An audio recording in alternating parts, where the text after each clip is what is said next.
शक्ति महेश्वरी योगजे योगसम्भूते महालक्ष्मी नमोऽस्तुते।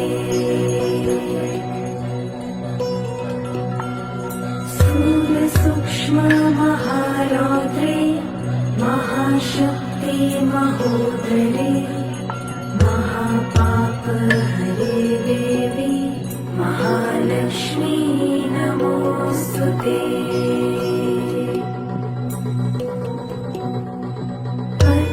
पद्मासनस्थिते देवी परब्रह्मस्वरूपिणी